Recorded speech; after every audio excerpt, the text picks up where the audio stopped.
All right, here we go, guys. Sorry about the delay. We had a share screen issue.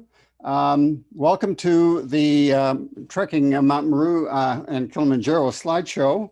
Thanks very much, Belinda, for asking me to share, and Marika for taking up some of the time. I'm just going to do a quickie. Can you see the second slide? Yeah. Okay. So a couple of years ago, I was at a BCMC meeting, and Martin Kafer and his wife Esther, who at the time were in their 80s, talked about their trip up Kilimanjaro. And in 2012, when they went, they were the oldest people to have ascended Kilimanjaro. Since that time, people over 88 have made it to the summit of Kilimanjaro. So I thought I'd be well qualified. That was the seeds of it, and it took a long time for it to actually morph into a trip. But that was the first time I really started thinking about going up Kilimanjaro as a possibility. One of the things that I learned early on was that it's good to have a resource. And this book by Henry Edmund, 5th edition, is just an incredible resource for planning a trip up into the Kilimanjaro area. It's got everything about from evaluating air routes to evaluating provisioners and excursion providers, as well as it describes the culture, the geography, the flora and the fauna, the towns. It's just an awesome guide. Also, it allowed me to prepare a contingent itinerary. A lot of these big excursion operators offer a variety of tours up in Kilimanjaro. One of my concerns was that it might take me longer to acclimatize than other people that I'm familiar with. It has in the past. And I wanted to mitigate that by having a trip to another area, another mountain maybe. I had been planning to do it in Switzerland, but when I found out that reading the book that Mount Meru was really quite a lot closer to Kilimanjaro and you could go do a 2-for-1, that was really appealing. And then I learned that, in fact, KLM Airlines flies direct from Vancouver to Amsterdam, which is where I was born and have a lot of relatives, and then flies direct daily, every day. There's a flight going down to Kilimanjaro and back, because since colonial times, the Dutch and the people in Tanzania have had a relationship with horticulture, and Tanzania is a major supplier, plane loads every day of bedding plants and the like for the Dutch horticultural industry. So there's a great tie there, and as a consequence, there's a good air link. One of the advantages of using KLM is that if you fly from Canada to Amsterdam and then from Amsterdam down to Kili, they give you another big discount on the total fare. So it approximates a reasonable amount of money if you're really committed to going there, as I was. Anyways, back to the Kilimanjaro plan. Or the excursion providers, I solicited some plans, and then I sort of built a plan of my own and then asked them to give quotes on it. And here's what I thought we might try and do. And that's basically a 16-day trip into the Kilimanjaro area, which would be a 6-day trip into the Meru, just as an acclimatization, and not incidentally an opportunity to see flora and fauna that are no longer readily available on the Kilimanjaro circuit. It's been over 100 years since they spotted leopards or elephants or even giraffes in the Kibo Park, but you can see these things, these animals very easily. And the tour through the forest is much more engaging and interesting in, as you'll soon find out, in the Meru area than it is in the Kili area. So we had a 6-day up and down trip into Mount Meru. And then we did another 7-day trip into Kilimanjaro. Many people do that as a 6-day trip, but I felt that it might be easier on our bodies if we took the extra time. And then later on, since we were in the area anyways, we thought, well, why not throw in a brief safari of a day into 2 parks, one being Tarangire and another in a crater of an extinct volcano at Ngorongoro. So this is the outline of our trip. You can see that we're doing about a 3,000 feet per day gain on Mount Meru, and a slightly lesser gain, except for the last day on Mount Kilimanjaro. And just if you can go back for a second, Dad. For reference, the white is sort of the standard trips. The green is where Dad asked to extend the trip by a day so that we'd have a day longer to go down each route, basically. Actually, I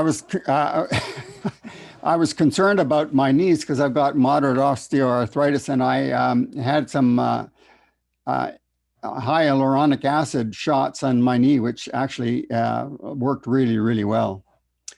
As Marika told you, we were in Banff, and we then went to Calgary to fly off to Amsterdam. After a stay in Amsterdam, visiting relatives for a day, we had I think it was a 10-hour flight to Kilimanjaro International Airport, which takes you directly to the mountain nonstop from Amsterdam. It was great. And our provisioners, Snowcap Ventures, met us at the airport. They arranged all hotels, all guides. They were reasonably priced, and they had really competent staff. They arranged subcontractors in those areas where we wouldn't be using guides. For example, on the safari tours, all we needed was a driver and a place to stay in the park, and they arranged all of that. So Snowcap Ventures, I can't say enough good things about them. They got us everywhere safely, and that's actually saying something, because the Tanzanian highways are not divided highways. They are 2-lane highways, and you do take your life in your hands in Tanzania on the highways. It's pretty hair-raising experience. It was fine. It was normal, Dad. That's just what driving like. So our visit to Tanzania was in the northwest or northeast portion of the country. There's a big circle there around Kilimanjaro, the small town of Moshi, which is right near the airport, a rather larger town of Arusha, and immediately about 100 kilometers west of Arusha, our Tarangire Park, where we did a short tour, and the Ngorongoro Conservation Area, where we also spent a day. So without further ado, we can bring you to the Meru area, where we went for an acclimatization hike. I really can say that it was really worthwhile. We had a great experience with the flora and the fauna. Here, you don't take porters with you. They haul your stuff up to the various huts or camps. There are camps, and you're not in tents, but you must have a guide, and you must have a park ranger. So you've got a park ranger. You're starting at the Mamela Gate, and taking roughly about a 8-kilometer walk on the first day to a set of huts, and then a slightly greater elevation, but shorter day the following day, and you're doing an acclimatization climb. We went up one route and came down the other. We went up the southern route, and we came down the northern route. This is us just taking off at the on the road to the Meru huts. And we took this road part way and then did a shortcut through the forest to leave the road so that we wouldn't be walking on roads all the way. But the first set of huts are completely supplied by truck. So this is our guide, Isa, and our ranger with the rifle, Good Luck, which is his name. And the rangers are there because there's a fair number of fauna that can appear very suddenly, specifically water buffaloes that can attack people and basically disable even a big Jeep. So these are serious animals, and you want to be well protected in the event of crossing across some of them on the trail. Giant fig tree on our route, and just beyond the fig tree, we go into the forest and leave the roadway. Some porters taking some loads up higher. And this is the kind of open forest that we had. An open temperate forest.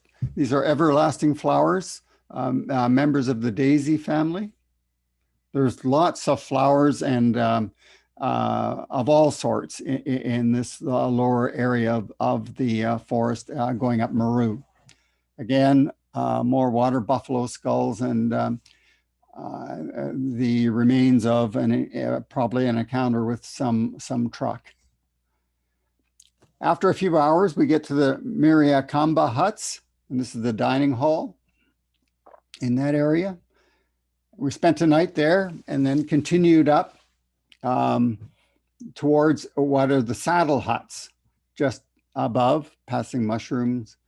And doo-doo, you don't want to step on this. There's a lot of this all in the trail. You have to tread carefully and watch your step every foot of the way for sure.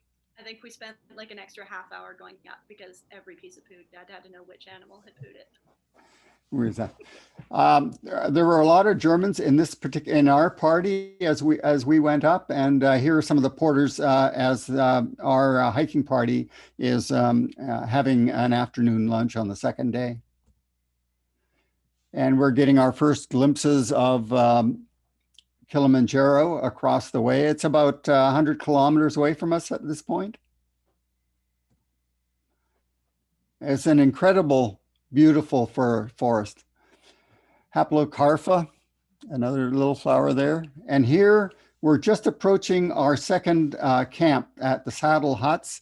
And this little promontory here is called Little Meru. And in the afternoon, we're going to use that as an acclimatization hike. So we get into the saddle huts, and everyone's assigned a small room in the bunkhouses.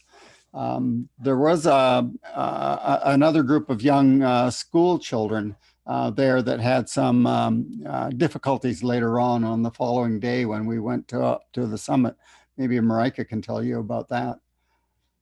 Yeah, it was a group of British guys from a private school who were there to do some volunteering and teaching at schools locally.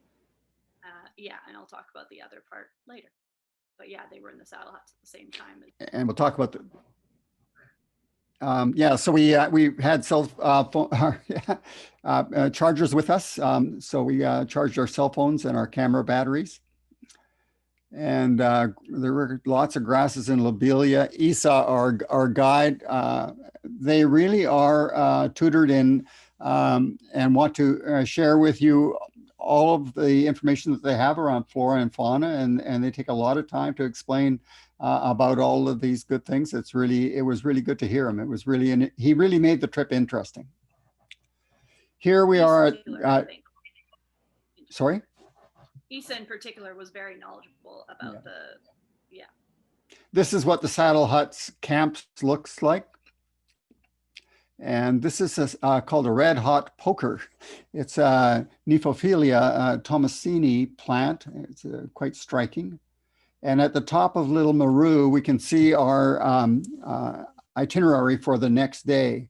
We go from the saddle huts, which are just below and to our left, and head up towards Rhino Point, which is right behind Marika, and then along the crater rim to the summit of Little Meru. Little Meru is about the size or the elevation of Mount Rainier, actually. You can see in the caldera, there's another little episode going on there, growing. An ash cone. Yeah, an ash cone. You can see the ash cone again a little bit. And up on Little Meru still, we're seeing this lobelia decani. They're ubiquitous in the area. And again, looking back at Mount Kilimanjaro from Little Meru. This is what the camp looked like. It rains a lot. This is the rainforest. And so to get from hut to hut, to the dining room or to the washing facilities, there are these covered walkways so that people aren't getting soaked in their interminable rains, which we didn't have a lot of. So there's outside washing facilities and just dormer rooms. We were two to a room, and we spent a quiet night and acclimatized and got up early in the following morning. Wasn't that quiet, Dad? The guys were ribbing each other all night. Yeah. Teasing each other about the girls back home. Right. So we took our oxygen saturation. It was all right at about 93.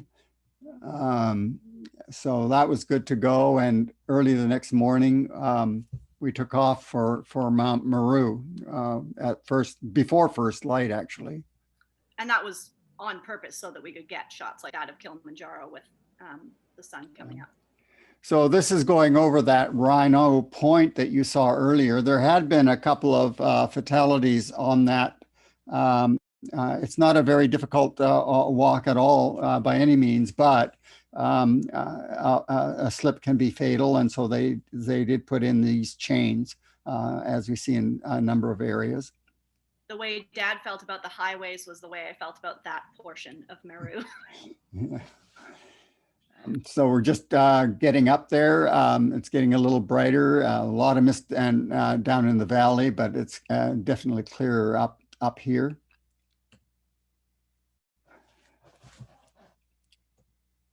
And now we're on the ridge. I think it was, about 5.5 hours from when we left camp to getting up to the summit. We're a bit of a second-class walk up here, but we're at the summit after about 4.5 hours. 5.5 it was. 5.5 hours, I'm sorry.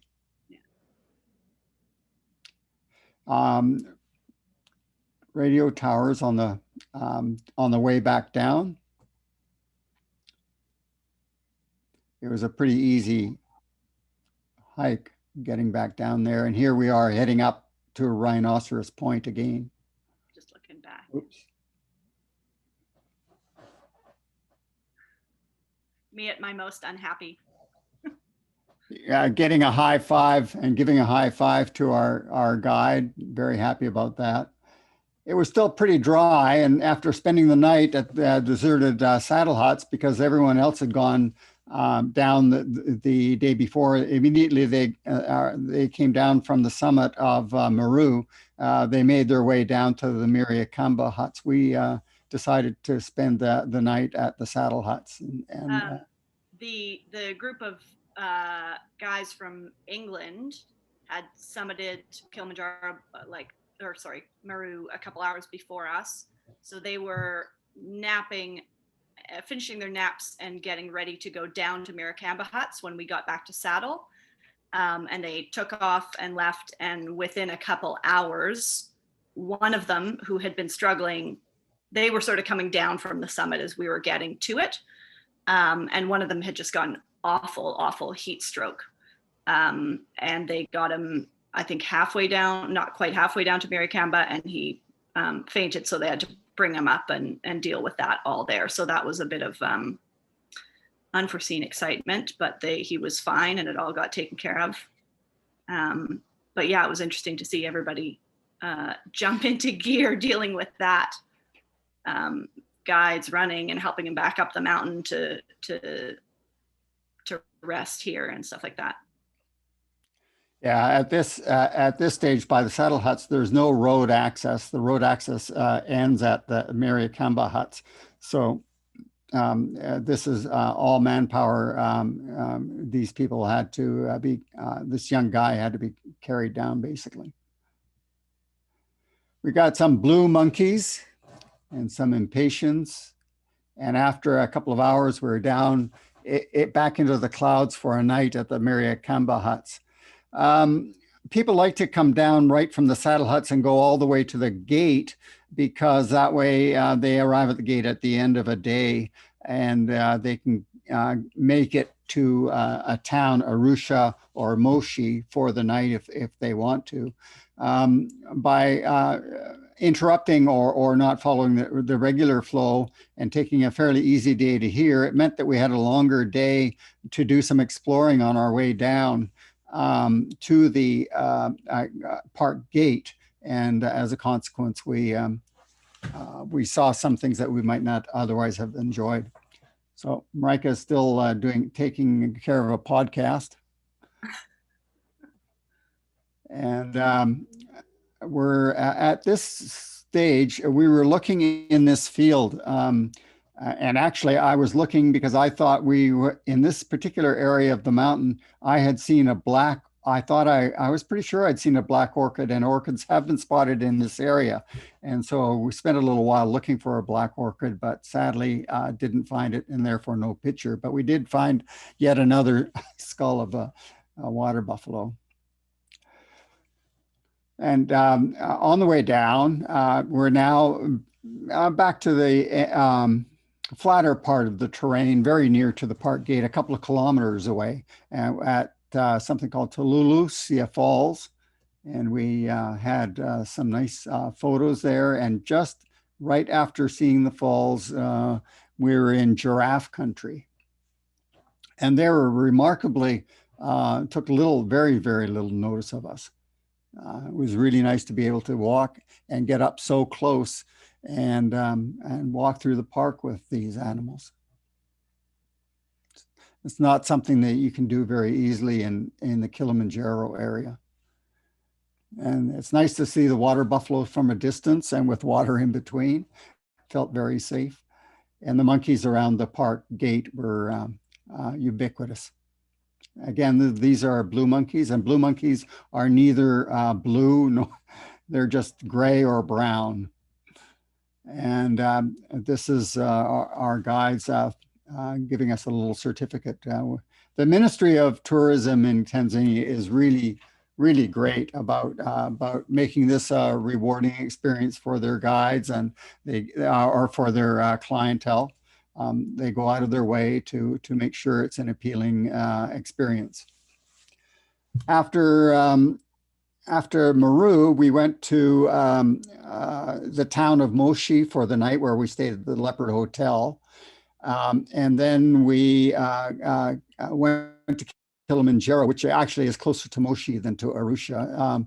And it wasn't very far away. So after a rest at the hotel and a dinner at the hotel, the following morning we headed into the Rongai Gate, which is a northern approach. So you arc counterclockwise around the base of Kilimanjaro and to very close to the Kenya border. You're about 2 miles inside of Tanzania and about 2 miles from the Kenyan border at the Rongai Gate.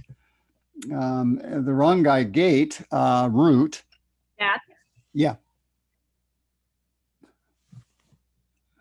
It wasn't Leopard where we stayed in. You're about to have a picture of the Rongai huts where we stayed. Oh, yeah. Which was right by the border.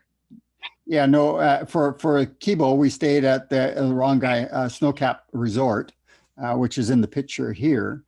And from there, we were transported to the Rongai Gate, but we'd spent the night before in Moshi. Or the night before we spent at Rongai. No, it was just one night in between them, Dad. Yeah. Oops. So we went up the we went up from the gate, and a walk. As we left and went through, we could look back and see that they were slash burning at the base of the mountain around the snow-capped lodges area. There's still quite a lot of land clearing that goes on, and burning of the slash at the end of those clearings. And it's not uncommon for a large portion of this area was burnt and is burned when the fires get out of control. This area was burnt in 2007. Takes a while to get back. So here we are camped at our first Sakimba caves. And again, this mountain rescue is active even in the Kilimanjaro area. They had a welcoming dance for us that night. Unfortunately, we don't have any video of that. And the guide is showing us gladiolas and all the flowers that were abundant in that area. We had a number, the Rongai route is a route where you don't go from hut to hut like we did in Meru, or the more common routes up on Kilimanjaro. They go from hut to hut, and they're commonly known as the Coca-Cola routes. The Rongai route, we didn't come across people with us along the trail, and this is a route where you're carrying your own tents, and you can actually only travel one way on these routes. You can only go up the mountain, and then there's a common route down, which you'll see it's the Marengo route in our case, but there's several down routes on the mountain, and then lots of up routes, and they work hard at making sure that the visitor experience isn't one of total crowds and stuff like that. Here we are just on a bit of an acclimatization hike. We'd take a little while in the afternoon if it was a short day to get a little higher and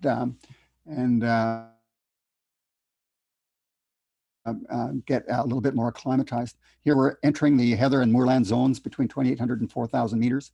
A giant heather, St. John's wort grasses and all those sorts of things. And here we're seeing one of these lava caves, of which there are many on the mountain, where the lava, the outer layer of the lava has cooled, and there's been erosion in the inner core, leaving caves that people have sought shelter for in the past, but now mostly we use tents and things like that. A second night out at the Kekelelwa caves, second night, and our breakfast the following morning. And you can almost make the moon rise over Kilimanjaro. You can almost make out one of the routes that we'll be taking. And this is the party that supported us. There was 11 support personnel, including the guide, an assistant guide, cook, and then a whole bunch of porters. Now, the porters didn't come all the way up the mountain, but they came as far as the school huts or the base of the steep ascent that you see there behind you. And then 2 porters come up and for our camp in the crater. I think 2 or 3 of them. Yeah. So again, here we can see that we've gone through a lot of the moorlands already, and now you're getting into a high alpine where there's very, very little rain. It's all, so there's less than, 200 millimeters in a year. So this is a high alpine desert between 4,000 and 5,000 meters. Lots of scrub.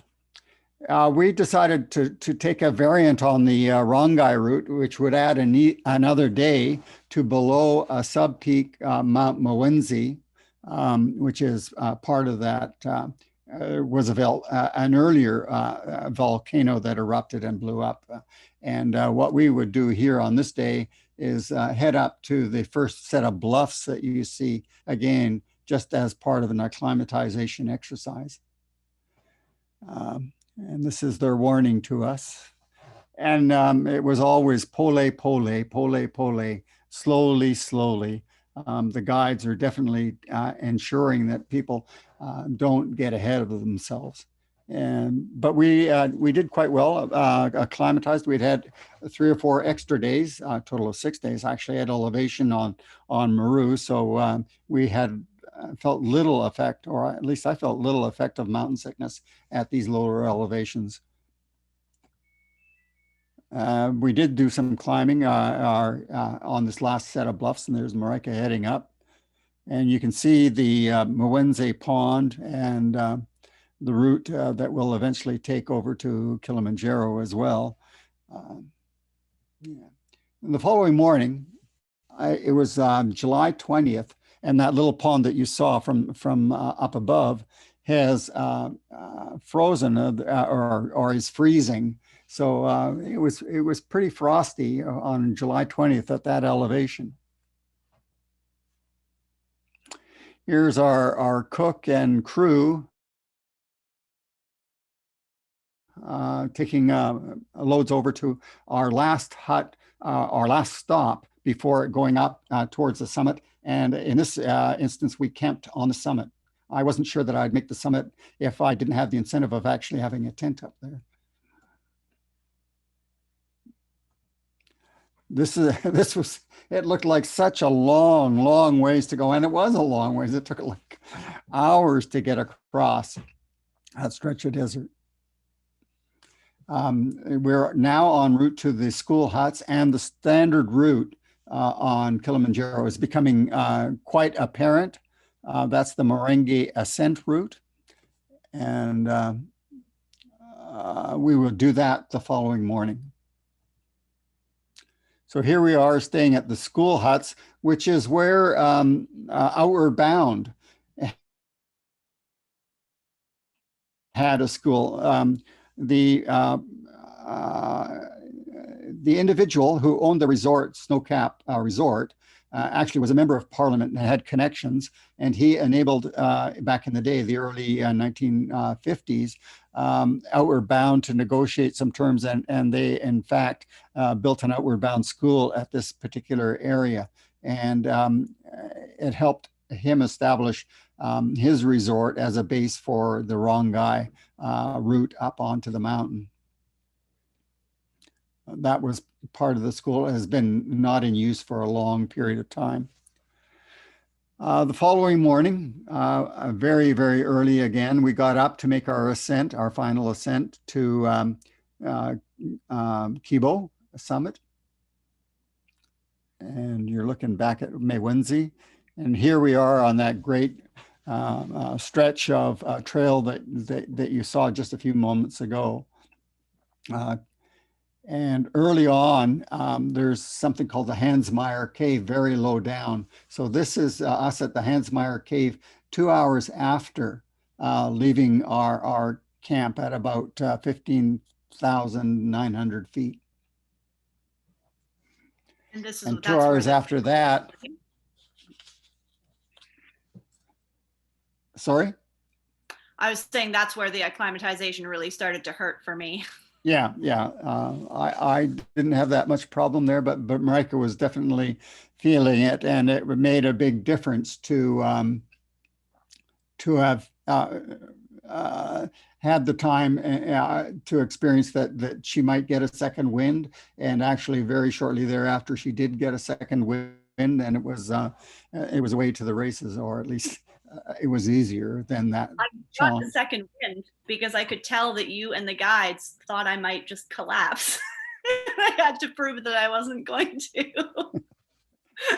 Anyways, we got up to the rim of the crater. We did. It was great, and we were really happy to have made it that far. So Gilman's Point marks the first time when the route makes it to the crater rim. And this is a look from Gilman Point or actually from Stella Point into the crater itself.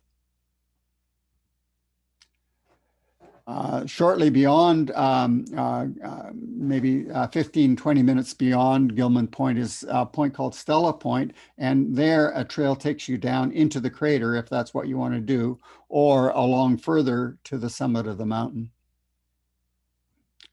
And here is this was the remnants of the Redmond Glacier. It's just, these glaciers are a lot like what you see in the Himalaya. Um, there's a lot of ablation. The snow doesn't melt so much at these high elevations. The winds and the arid conditions, it essentially causes the ice to go directly from solid state to gaseous state with no liquid state in between. And actually, there's a bit of some controversy regarding the disappearance of the snows on Kilimanjaro in particular. It's controversial to the extent that some folks suggest that it's not that the snows on Kilimanjaro are melting. It's that the rainfall, the precipitation isn't happening. As you saw, even in the middle of the summer down at the Mewenzi Ponds, in the middle of the summer, the Mewenzi Ponds still freeze. And so this summit area is constantly frozen throughout the year, all year long. Although I have a picture coming up later that will dispel that a little bit. There is some melting going on. I'm not saying there's no melting going on, but one of the prevailing hypotheses is that climate change would have predicted that there would be a lot more rainfall happening, and if there were in this area as a result of the greater humidity in the air and the warmer temperatures.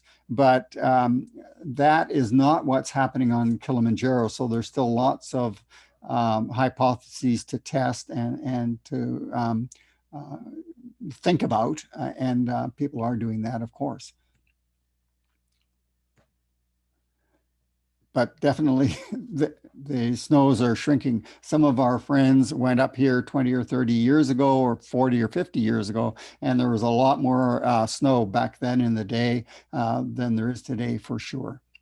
You can see the trail going down into the crater. That's the trail that we would use to get out.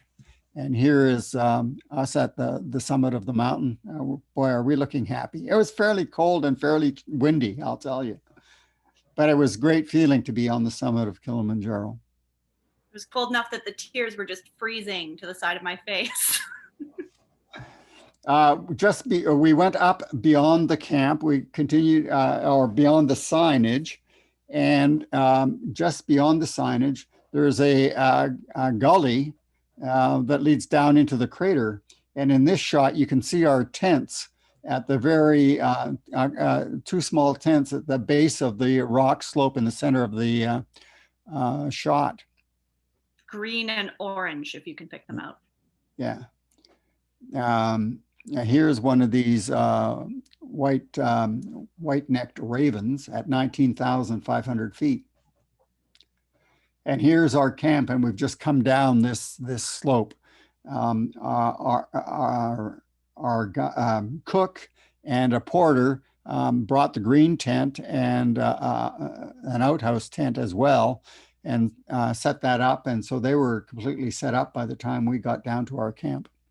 Actually, I think they carried my tent as well. And funnily enough, they had a meal ready. And so that was good. There was a meal tent. And I went for a little exploration walk around the snowfields in the crater.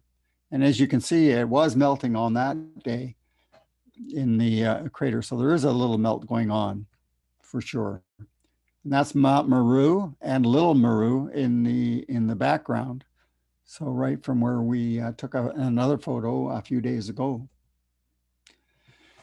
And this is what the ice looks like out there in the middle of the crater.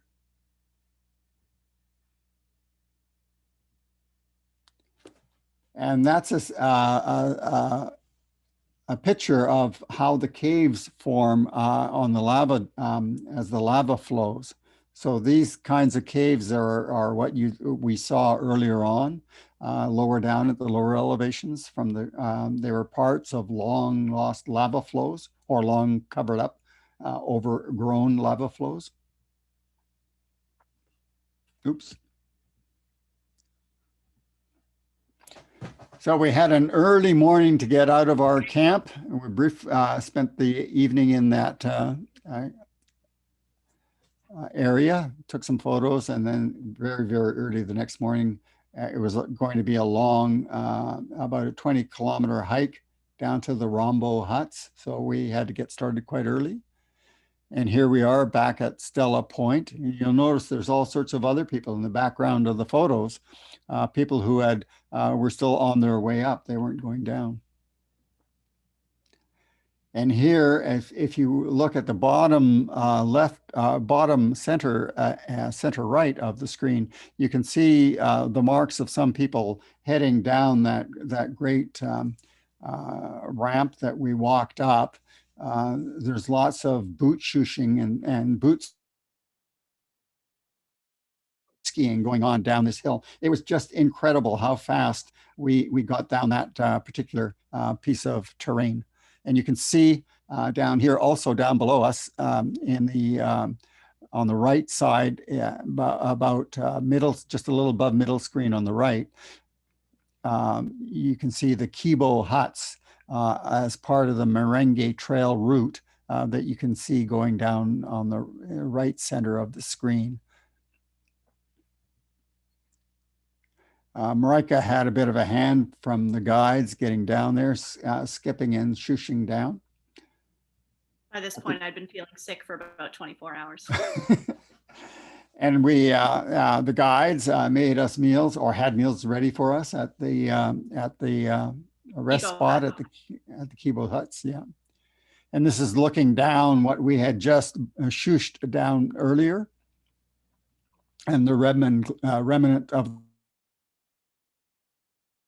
the Redmond Glacier as well, and one of the others closer to that glacier. We came up the large center right trail up and down that, the Marangu Trail. Barafu Trail is the one up closer to the ice fields, and that's more to the left. And it's a long walk out.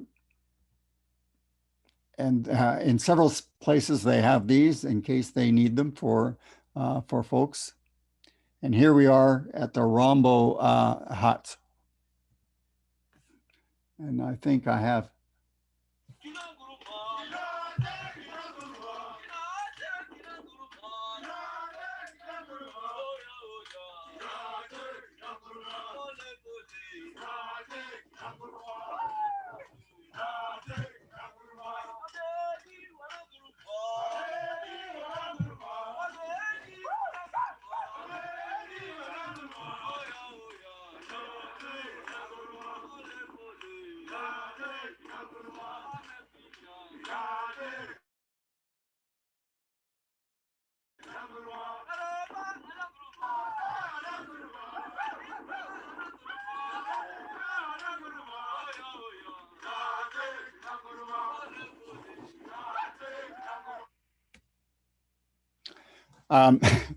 They were celebrating a very successful trip. They were all really happy. Their clients got up the mountain and they did good work, and they're really happy to be going home to see their families as well. Here are just below this Rombo huts are something called tree groundsels, Dendrocinio Kilimanjaro. They're incredible trees. And this is one of our last visitages of the Kilimanjaro and Mwenzi as we walk down. And now we're definitely walking down the Marangu route, which is a route for up and down, and it gets quite busy. It's completely unlike the Rongai or other routes on the mountain that aren't nearly as busy as this. Here come some porters on their way up carrying loads.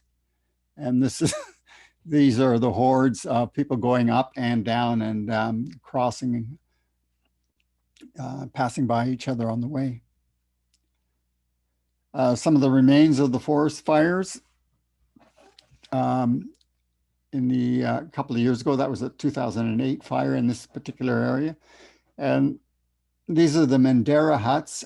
For people who come up the Merengue route, they spend their first day in these huts. And from the Mandera huts down, it's pretty much a rainforest walk down. Monkeys, again, blue monkeys that are not blue, but there they are. And here we are just down at the gate. So after that, we had a brief tour of Tarangire Park. We spent a day and decided that might be an interesting thing to do, and I would highly recommend it. I'm not sure that I would have taken more than 2 days. I think I was really happy that within our budget and our time constraints, this was really a good use of time. The rationale, one of the major rationales, of course, was that, well, it's unlikely that I'll be coming back to this place as long as I've already done Meru and Kibo and had a good experience there. Why not extend it a little bit and see some of the flora and fauna in the national parks? And Tarangire was one that was really quite accessible. It's 120 kilometers roughly from Kilimanjaro or Moshi. And so there we went. We went into it and saw a lot of wildlife. It was really an exhilarating experience. I'd highly recommend it. We saw ostriches and zebras and wildebeest. And lots of elephants. Elephants, ant hills, fire ant hills. They were termites, weren't they? Termites, sorry, yeah. And acacia trees. And one of the things that happened in these areas is that, the animals for water at midday to bathe and to drink. And so all sorts of animals are at these watering holes. There's a baby elephant.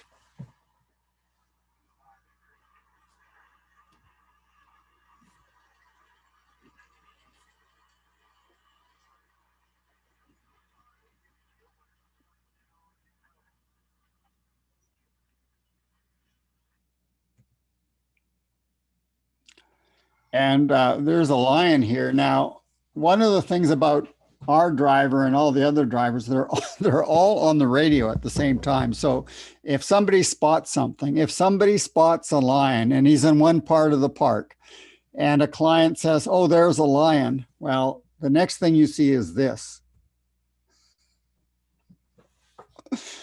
There's all of a sudden a lot of Toyota trucks around.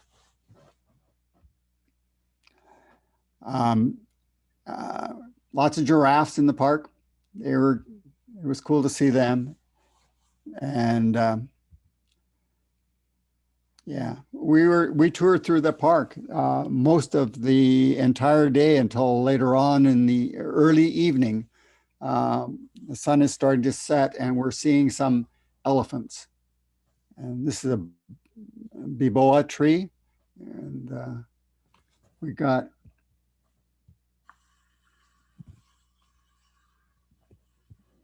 it was really magic in the evening to be able to see these magnificent animals. It was unbelievable. It was an incredibly memorable way to end a great day.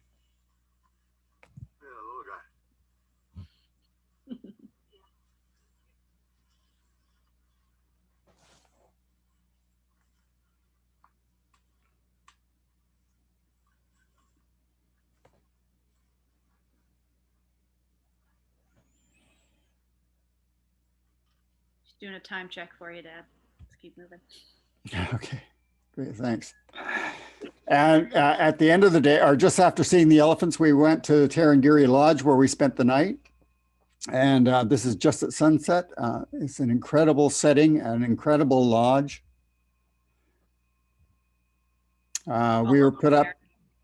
yeah, we spent the night in that lodge there. It was great. Our next day, we went off to Ngorongoro Park. It's inside this crater. The crater is about 15 kilometers in diameter, and we drove down into the crater. It was amazing. So this is the caldera of the Ngorongoro caldera. So we got wildebeests and warthogs. These lions here were on a little honeymoon. So they do a really big hunt and then they, get it on for like 2 days straight or something. Like every 15 minutes, they have a real time and then they just nap. So we got a big traffic jam here because this lady lion had herself a nap right on the footrest of that vehicle, and so it couldn't move. And there was another big bunch of trucks all around it.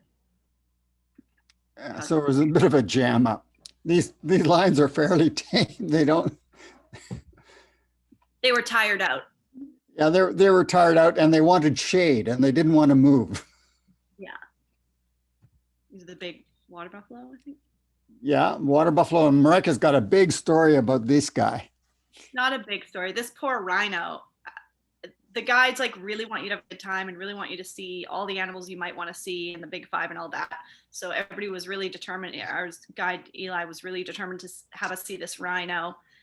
And this poor rhino was trying to take a nap.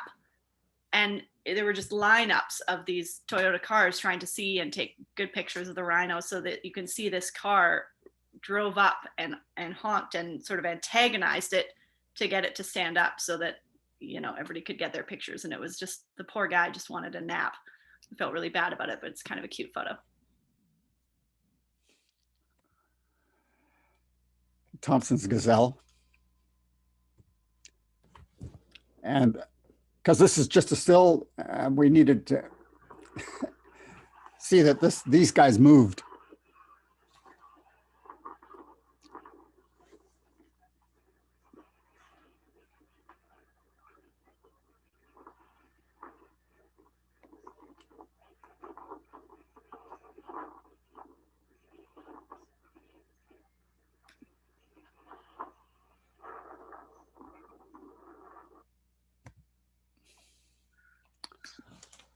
And that was our day in Ngorongoro Park. And we headed up the highway and out of the park. It's our driver. And we spent the night in a small village on the shoulders there of Ngorongoro caldera in a great unobtrusive resort, but it was just absolutely amazing. We slept really well. The following morning, our last morning, we're heading off to the airport. Just caught a glimpse of camels in the bushes. We certainly were not expecting that. It was just right beside the highway. Marika was unimpressed. I was very impressed with the camels. Oh, I was just tired. Yeah. Dogs everywhere, just a lot like Mexico or in Argentina as well. Same sorts of dogs everywhere. We stopped to buy some memorabilia at a sort of a co-op enterprise in the town of Arusha. Here they're doing some glass blowing and some cloth works, beadwork. And here is the town of Arusha. We can see Mount Meru on our way by. And we make our way on the final day to Kilimanjaro International Airport, where we board the flight. The flights go from Amsterdam down to Kilimanjaro and then a short hop into Dar es Salaam. They turn around and then they fly back to within 2 hours, they're back at Kilimanjaro Airport on the way back to Amsterdam. So like it's a flight in, it's the same plane that flies you, that drops you off and then comes back a couple of hours later and is loading another bunch of tourists to go back to Amsterdam. But it's a great jet, it's a great service, and it goes daily, so you can't beat that, really. You arrive, I think, around 9 p.m. and leave around 11 p.m. or something. Yeah. So our hop was 8-10 hours into Amsterdam, where I had to go and buy some pickled herring at the market. And I took a picture of my daughter, and that's it. Thank you.